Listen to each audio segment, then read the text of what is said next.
13 जनवरी आधी रात से जिला पंचायत अध्यक्षों और उनके सदस्यों का कार्यकाल भी खत्म हो रहा है। 14 जनवरी से जिला पंचायत अध्यक्षों का काम जिलों के डीएम संभालेंगे। पंचायतों की कमान अब पूरी तरह से प्रशासक के हाथ में होगी।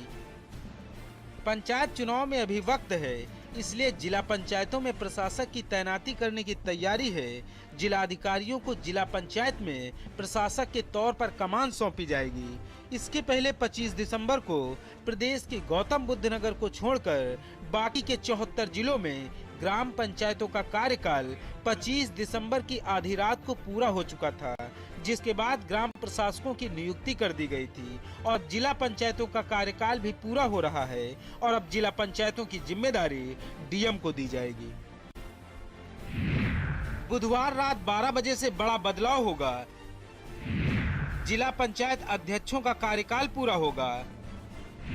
जिला पंचायत अध्यक्षों का बस्ता जमा हो जाएगा। 69 जिला पंचायतों का कार्यकाल समाप्त हो जाएगा। प्रधानों के बाद जिला पंचायतों का समय पूरा हो गया। जिला पंचायत अध्यक्ष का काम डीएम संभालेंगे। सभी जिला पंचायतें अब डीएम के हवाले होंगी। ग्राम पंचायतें पहले से ही अफसरों के पास हैं। जनप्रतिनिधियों की जगह अब अफसर व्यवस्था देखेंगे। पंचायती राज विभाग के अपर मुख्य सचिव मनोज कुमार सिंह ने मंगलवार की रात आदेश जारी किया। आदेश में कहा गया है कि 69 जिला पंचायतों की पहली बैठक 14 जनवरी 2016 को हुई थी। इसलिए जिला पंचायतों का कार्यकाल 13 जनवरी की रात खत्म हो रहा है। 14 जनवरी से जिलों में जिलाधिकारी जिला पंचायतों के प्रशासक नियुक्त होंगे। ई ग्राम स्वराज से ग्राम पंचायतों के विकास कार्यों के लिए तथा ग्राम निधि से स्वच्छ भारत मिशन की गतिविधियों के लिए धन का लेन देन होता है। ई ग्राम स्वराज और ग्राम निधि पर लेन देन के लिए ग्राम प्रधानों के डिजिटल सिग्नेचर सर्टिफिकेट को अनरजिस्टर्ड कर दिया जा चुका है और अब जिला पंचायत अध्यक्ष का कार्यकाल पूरा होने से उनके खातों की सारी देखरेख भी डीएम के हाथों में होगी। जिले का डीएम ही जिला पंचायत का प्रशासक होगा और उसी की देखरेख में सभी काम होंगे। जिला पंचायत अध्यक्षों का कार्यकाल पूरा होने से सभी जिला पंचायतों की व्यवस्था प्रशासक संभालेंगे। ग्राम पंचायतों में तो पहले से ही प्रशासक नियुक्त हैं और अब जिला पंचायतों का काम भी प्रशासकों के हवाले कर दिया गया है। जब तक नए जनप्रतिनिधि नियुक्त नहीं हो जाते तब तक सरकार की तरफ से नियुक्त प्रशासक ही पूरा कामकाज देखेंगे। कैमरामैन गिरीश के साथ सीमा नकवी, भारत समाचार, लखनऊ।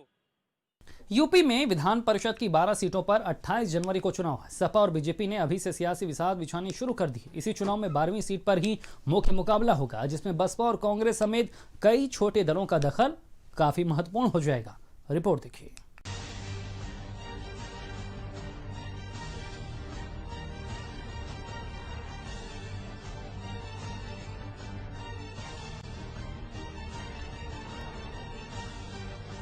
यूपी में विधान परिषद की 12 सीटों पर चुनाव का ऐलान हो चुका है। चुनाव में विजय हासिल करने के लिए राजधानी में सियासी पारा भी काफी हाई हो चुका है। सपा और बीजेपी ने चुनाव में जीत दर्ज करने के लिए पूरी ताकत लगा दी है। सपा ने अपने 2 प्रत्याशी राजेंद्र चौधरी और अहमद हसन को मैदान में उतार दिया है और बीजेपी की तरफ से प्रत्याशियों के चयन पर मंथन चल रहा है।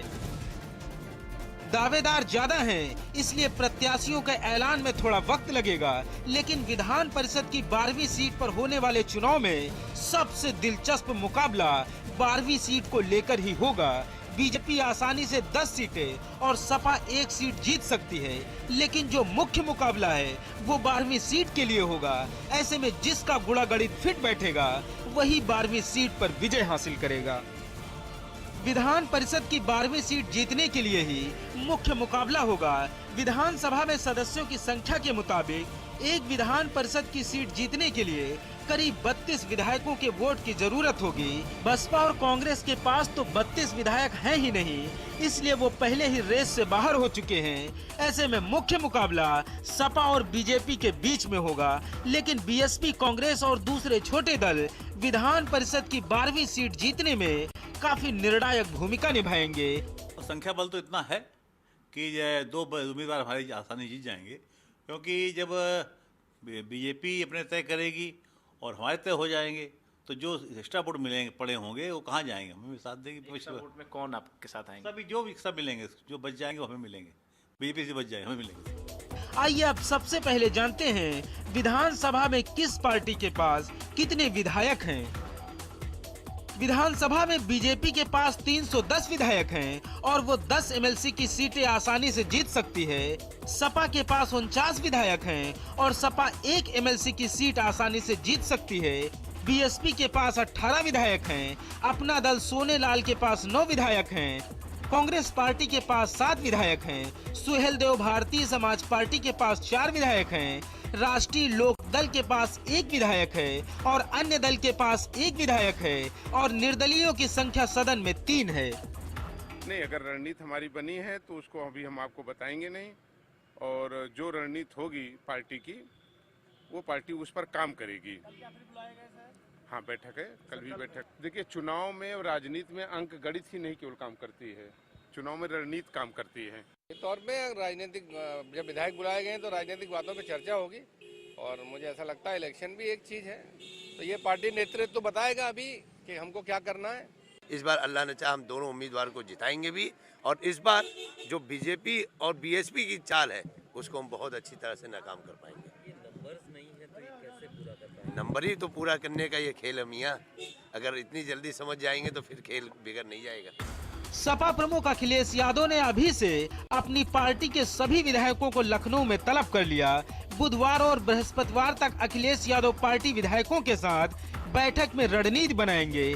बीजेपी के पास 310 विधायक हैं और अपना दल के विधायक मिलाकर बीजेपी 10 सीटें आसानी से जीत सकती है। सपा के पास 49 विधायक हैं। ऐसे में सपा 1 सीट तो आसानी से जीत सकती है, लेकिन उसे दूसरी सीट जीतने के लिए निर्दलियों और छोटे दलों के साथ सेटिंग करनी पड़ेगी।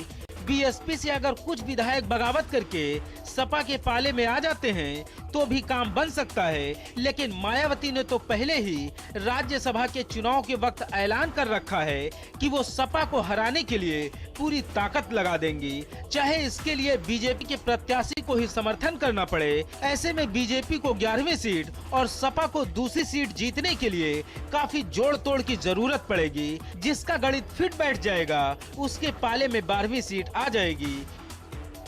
बीजेपी ने भले ही अभी अपने पत्ते नहीं खोले हों, लेकिन अगर बीजेपी ने अपना 11वां प्रत्याशी मैदान में उतार दिया तो मुकाबला काफी दिलचस्प हो जाएगा। विधान परिषद का चुनाव काफी दिलचस्प मोड़ पर आ चुका है। समाजवादी पार्टी ने अपनी संख्या से ज्यादा एक प्रत्याशी को मैदान में उतार दिया है। अगर बीजेपी भी 10 से ज्यादा कैंडिडेट उतारती है तो मुकाबला कांटे का होगा। विधान परिषद की 12 सीटों में जीत हासिल कर पाना इतना आसान नहीं है। अंक गणित जिसके साथ होगा, जीत उसकी झोली में होगी। कैमरामैन शोएब के साथ अभिषेक पांडे, भारत समाचार, लखनऊ। कृषि कानून को लेकर हंगामा बढ़ता जा रहा। अब तो किसानों ने कृषि कानून की प्रतियां जलाना भी शुरू कर दिया है। 15 जनवरी की बैठक के पहले किसानों का तेज होता प्रदर्शन देखकर ऐसा लगता है कि शायद किसान बिना कानून की वापसी के मानेंगे नहीं। काले कानून वापस दो, काले कानून वापस दो।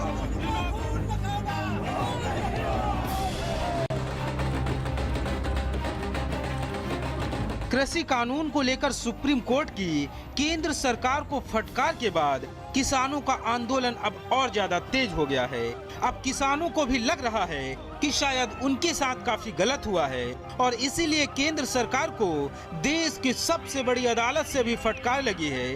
अभी तक धरना प्रदर्शन कर रहे किसानों ने अब कृषि कानून की कॉपियों को आग लगाना शुरू कर दिया है।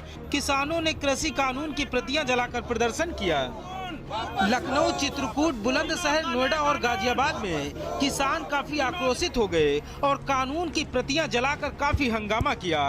किसानों ने फिर से सरकार को आगाह किया कि वो हर हालत में कृषि कानून को वापस चाहते हैं। इससे कम पर उन्हें कोई बात मंजूर नहीं है। हम तो वापसी जाएंगे नहीं भैया। तो सूट का ऑर्डर करे सरकार, गोली का ऑर्डर करे, वो उन्होंने तैयारी कर रखी है कि इस आंदोलन में अगर इसको उठाना पड़ेगा तो 1000 के आसपास लोग मारे जाएंगे। ये सरकार मान ली। नोएडा में चिल्ला बॉर्डर पर किसानों ने कृषि कानून की कापियां जलाई और उन्हें जलाकर लोहड़ी का पर्व मनाया।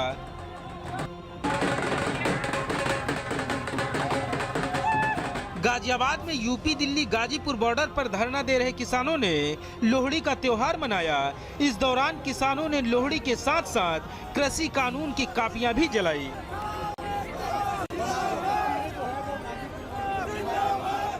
सुप्रीम कोर्ट का सर्वोच्च अदालत का सम्मान करते हैं, कमेटी का भी सम्मान करें, लेकिन कमेटी के लोगों का, जो लोग उनमें पहले ही पक्षधर हों उसके, जाके जो है समर्थन करते हो, वे उनसे क्या न्याय की जो है लगाई जाए। अच्छे लोग हैं, सरकारों में भी बढ़िया लोग हैं, राजनाथ सिंह है, उनको रखो। लोहड़ी का त्योहार है, किसानों का त्योहार था और बड़े दुख के साथ इस त्योहार को मनाया जाएगा विनम्रता पूर्वक।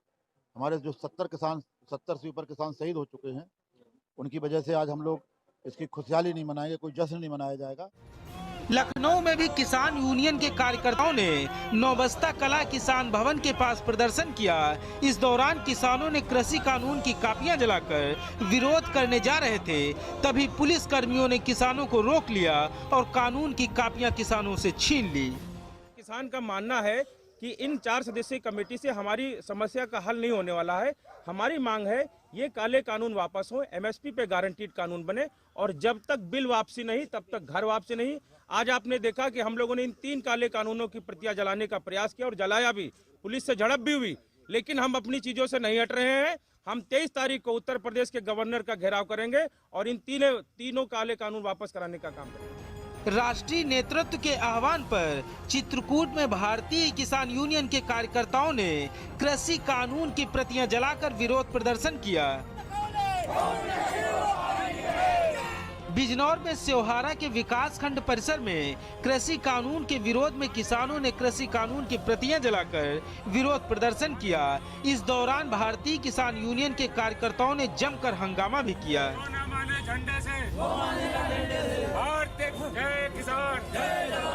दिल्ली के जंतर मंतर पर धरने पर बैठे कांग्रेस नेताओं ने लोहड़ी के मौके पर कृषि कानून की प्रतियां जलाकर अपना विरोध प्रदर्शन किया।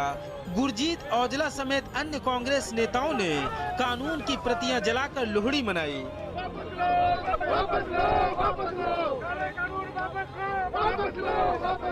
फिलहाल 15 जनवरी